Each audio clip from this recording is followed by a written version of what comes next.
Mheshimiwa Mwenyekiti, wizara hii imejikita zaidi kwenye kutetea wanawake, lakini tunapozungumzia maendeleo ya jamii tunazungumzia jamii nzima kwa ujumla, tukiwemo wanaume. Sasa leo nitakwambia Mwenyekiti, na naomba Mheshimiwa Waziri ufungue masikio usikie vituko tunavyofanywa wanaume na wanawake. Elimu nyingi imekuwa ikitolewa, hata vipindi vya redio. Ukisikia vipindi vya redio, elimu vinazoitoa ni kama vinawafundisha wanawake waende wakapambane na wanaume kwenye nyumba zao.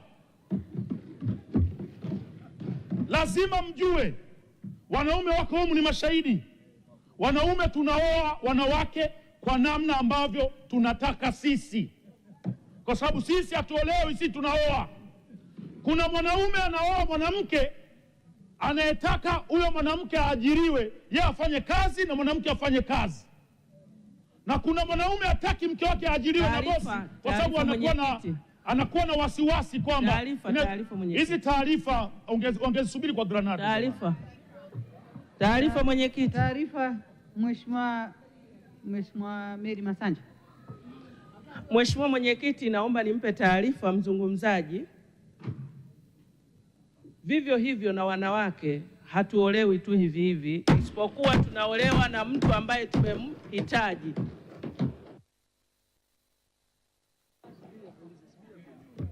Mheshimiwa, unaipokea taarifa? Mheshimiwa Mwenyekiti, haya ndo mambo ambayo naenda kuyazungumzia huko mbele.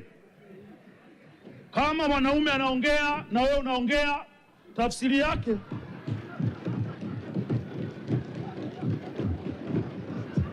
taarifa mwenyekiti. Taarifa mwenyekiti. Mheshimiwa Mwenyekiti, naomba ulinde muda wangu kwa sababu nina mengi ya kuongea. Naomba ulinde muda wangu. Taarifa zao zipokee.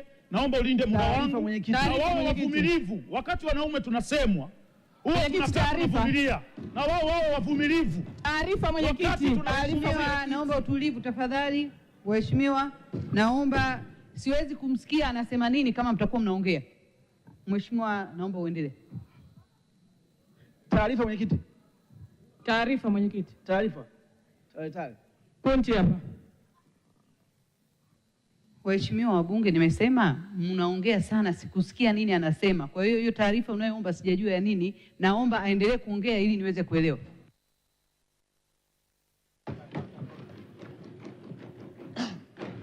Mheshimiwa Mwenyekiti, mimi nataka niwaambie ukweli, hasa wabunge wa wanawake waliomo humu ndani. Jeshi kubwa ambalo limenipa mimi ubunge mpaka kuja hapa ni jeshi la wakina mama.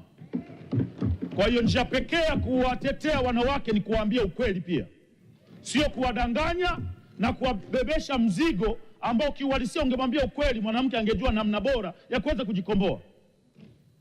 Naomba wanisikilize ili wajifunze, wajue ni yapi tunapitia sisi wanaume kupitia tunayoteswa na wanawake. Kwa hiyo watulie, wasikilize. Naomba niendelee mwenyekiti, na unilindie muda wangu mamangu. Mheshimiwa Mwenyekiti, wakati unamtetea mwanamke kuhusiana na ukatili wa kijinsia, ni lazima na yeye mwenyewe umfundishe namna ya kutojiingiza kwenye ukatili wa kijinsia.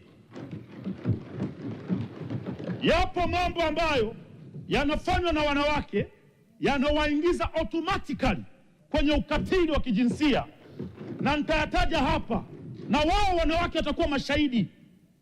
watakuwa mashahidi kwenye hili. Jambo la kwanza, Mheshimiwa Mwenyekiti, huwezi kuwa umeishi na mwanamke ndani, anakusingizia ujauzito, unaulea miezi 9, anazaa mtoto, unamlea mtoto, anafikisha miaka 10, baadaye mnagombana kidogo, anakuambia hata mtoto mwenyewe sio wako. Ipo namna mwanaume yote, ipo namna ambavyo mwanaume anaweza kureact katika hasira, na kuna wanaume wanaweza kuvumilia hasira, na kuna wanaume wengine wakati wanapambana na hilo neno ulilomwambia unatokea ukatili wa kijinsia. Kwa hiyo tuwe wa kweli wakina mama, Mimba sio ya mtu,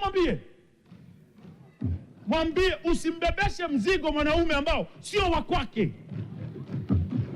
Wapo wanawake, wapo akina mama, amesomeshwa, mtu anahangaika, ameacha kusomesha ndugu zake wadogo zake, anamsomesha binti kwa kuamini kwamba atakuja kufunga naye ndoa ili waweze kuendesha familia.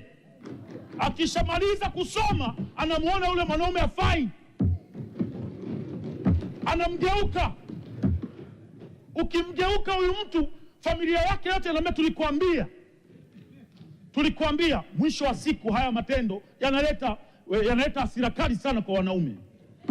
Mimi sitaongelea hapo mwanaume kupigwa, kwamba wanaume wanapigwa na wake zao, hayo mambo. Wanaume kupigwa, hiyo ni nguvu ya mwisho, hiyo ni mlevi huyo.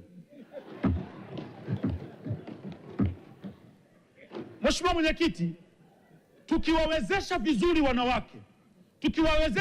wanawake, kuna baadhi ya matendo ambayo wanayafanya ambayo utanitafsiria baadaye kama ni utapeli au ni wizi, yataondoka.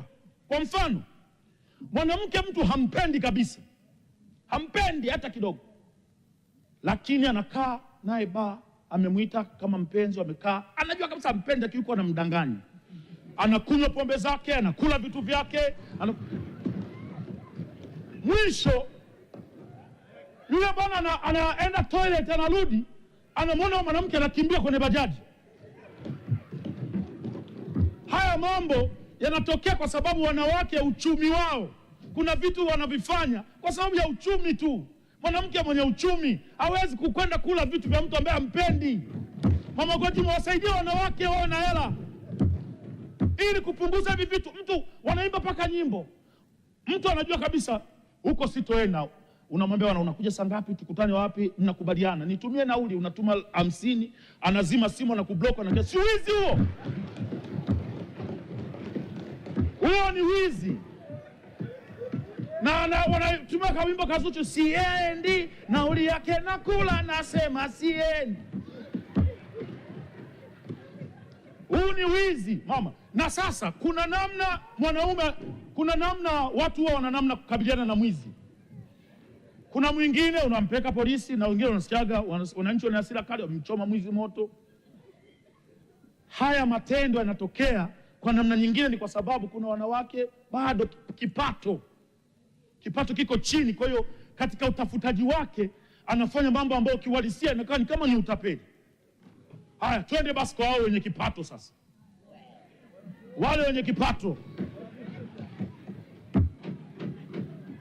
mimi nakushukuru sana Mheshimiwa Gwajima, nimemwona mme wako hapa.